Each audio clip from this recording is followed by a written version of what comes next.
This is a Saturday Morning TVLog from Big D's Entertainment Rankings and Reviews. Welcome to another Saturday Morning TVLog, and this time around it's Star Trek, brought to us by Filmation, Norway Productions and Paramount. Greetings, my fellow YouTubers. I'm Doyle, the Big D. This, of course, is Big D's Entertainment Rankings and Reviews. So today's Saturday Morning TVLog is the animated Star Trek, or better known as Star Trek the Animated Series, and as the animated event or the animated adventures of Gene Roddenberry's Star Trek. Of course, based on the sci-fi series created by Mr. Roddenberry, it originally premiered on NBC, the same network that aired its live-action counterpart, in September of 1973. Of course, that was 4 years after the network had ended the actual live-action counterpart to this, but of course, it would still become big in syndication. This, of course, is the second series and the first sequel to the original series, featuring the same characters plus a few additional ones. Set in the 23rd century, when Earth is a part of a united federation of planets, it follows the adventures of the Starfleet vessel, the USS Enterprise, as it explores the Milky Way galaxy. The show, of course, was originally produced by Lou Scheimer and the folks at Filmation. Of course, this was still a ways before they even did He-Man. But anyway,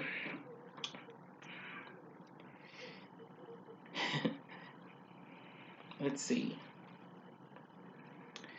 While the original series proved to be popular in syndication, it proved popular and generated significant fan enthusiasm. It resulted in Roddenberry's decision to continue the series in animated form. Much of the original cast returned to provide voiceovers for their characters, such as William Shatner as Captain Kirk, Leonard Nimoy as Mr. Spock, DeForest Kelley as Dr. McCoy, and let's see, James Doohan as Scotty, Nichelle Nichols as Lieutenant Uhura, George Takei as Mr. Sulu, and Michelle Barrett as Nurse Chapel. Yes. Anyway, showrunners David Gerrold and D.C. Fontana characterized the animated series as effectively a fourth season of the original series. After the conclusion of the animated series in October of '74, the adventures of the characters continue in live-action theatrical films starting with Star Trek: The Motion Picture. Now, the animated series was the original cast's last episodic portrayal, of the characters until the cartoon-like graphics of the Star Trek 25th Anniversary computer game came out in '92, as well as its sequel, Judgment Rights, the following year. Now, both appeared after the cast's final film together, which was The Undiscovered Country in '91. The animated series was critically acclaimed, and the first series for the franchise won an Emmy Award, when its second season won an Emmy for Outstanding Entertainment in Children's Series, beating out Captain Kangaroo and the Pink Panther. Yes. Now, this, of course, will be Filmation's other attempt with Paramount. Of course, after the previous year, they did the Brady Kids. Anyway, it was pretty cool, and, well, let's see. Now, unfortunately, only one character from the main cast didn't appear, and that was Cheka, played by Walter Koenig.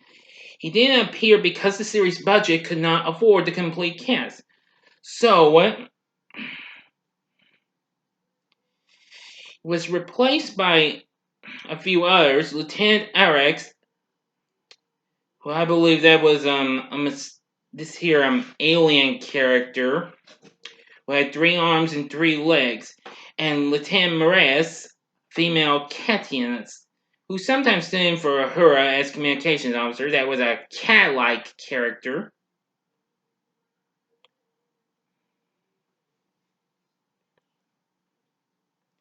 So anyway, yeah. And actually, Mr. Doohan, aside from Sky, also voiced Rex, and Michelle Barrett voiced Mares, which that's really cool.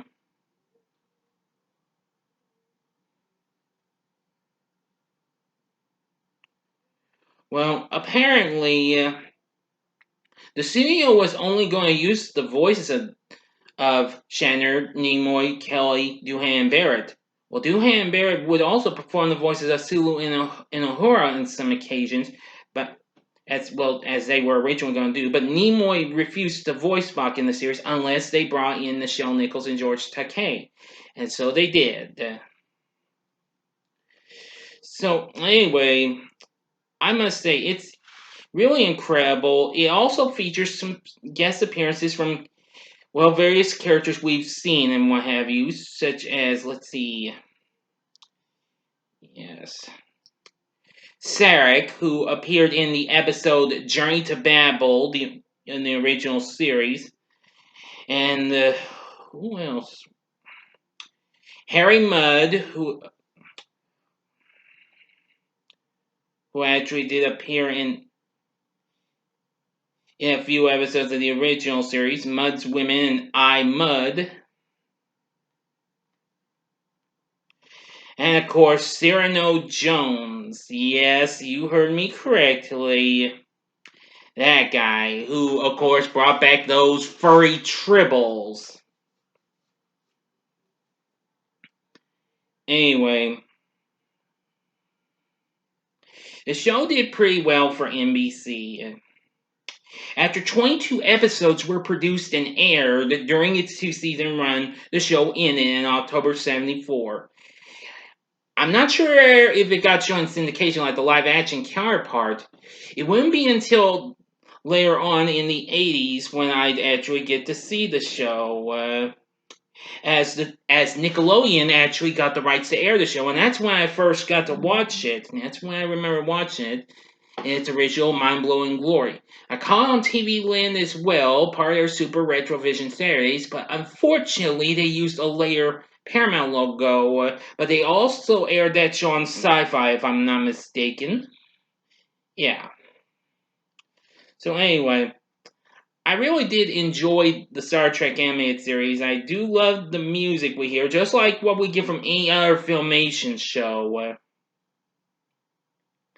Of course, we also get that same intro narration from Mr. Shatner, just like the live action counterpart. Anyway, yeah, there's lots of pretty good episodes here. Now, Hal Sutherland, who was one of the founders of Filmation, directed all the first season. The second season was helmed by Bill Reed, who would later go on to be, well, a director for some of those, as well as some other Filmation shows. There'd also be several other. Now, however, while despite he wasn't, well, he couldn't be on the show, however, I have read that, let's see, Walter Koenig did, however, make up for that by writing the episode called The Infinite Vulcan, which that was pretty cool. Yep.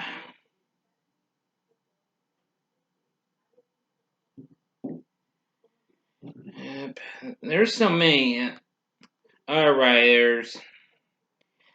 See, David Weiss, who would later go on to write for He-Man and the Transformers later on in the 80s, he co-wrote an episode. He'd also work on several other Filmation programs as well. But anyway, the animated series is just so much fun. I would recommend you get this. I mean, you could probably find this for a reasonable price on home media. It's been released at times. It was released on video cassette and on Laserdisc. In 2006, a complete series was released on DVD, which I actually happen to have right here. Yeah, and it's really something. Hang on just a second, folks. I'm glad this actually comes with a slip case. I think it came with a book, but I think I might have lost it, but I might be wrong. But yeah, it's really something.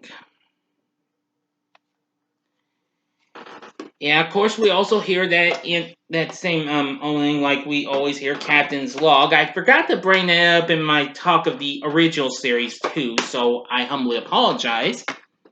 Yeah. Captain's Log Star Date. Well, you know. Or on some occasions, like Captain's Log Supplemental. Yeah. Anyway, the show actually got released as part of the 50th anniversary TV and movie collection in September 2016 on Blu-ray, but later on, let's see, and 2 months later, it got released solo on Blu-ray. So anyway, yeah, I think this is just a lot of good episodes of here. Yesteryear's a pretty good episode. That's where Spock must travel to the past to rescue his younger self from danger. That was a pretty good episode. See, the Laura Lysing was a pretty good episode. And I gotta say, More Tribbles, More Troubles is good too. Yeah, where he encounters Cyrano Jones again and the Klingon attack. Yeah, it was just so much fun episodes. Like I said, I would recommend you give the animated Star Trek a go for. This is definitely another great classic, and it's a great show from the folks at Filmation. And I think you can get the anime series on your DVD or Blu-ray for a reasonable price. And if you can, well, you can. There's always a chance you can find it on streaming services. I think Paramount Plus actually has it. I know Prime had it, but I don't think they have it anymore. All I know is they've got some of the Star Trek series, like the original series and Next Generation. But anyway, yeah, the Star Trek animated series is just so much fun. I really do love it. So anyway, that's all I'll tell you, and what are your thoughts on the Star Trek animated series? You can tell me what you thought about the show in the comments section below. If you like this video, click the like button below, subscribe to my channel, and be a part of the Big D Nation. And stay tuned, because tonight's the night for the next Q&A, so stay tuned for that, people. Anyway, thank you for watching, and if you like this, you may want to check out some of these other, well, intergalactic animated shows I've talked about. In the upper left-hand corner is my last week's Saturday Morning TVLog on the original Space Ghost, aka Space Ghost and Nine Boy. The upper right-hand corner is a Saturday Morning TVLog I did for another Filmation series with Space in it, Space Sentinels from 1977. Or, if you'd like, go to the bottom left-hand corner and see the TV log I did for the original Star Trek, the original series. Whoops, my bad. And the bottom right hand corner is a button you can click to subscribe. If you like rankings and reviews on movies, TV, music, video games, etc., plus the Saturday Morning TV log, then I'm your guy. Thanks for watching, and next week's Saturday Morning TV log is Space Stars. So until next time, I'm the Big D saying, see ya.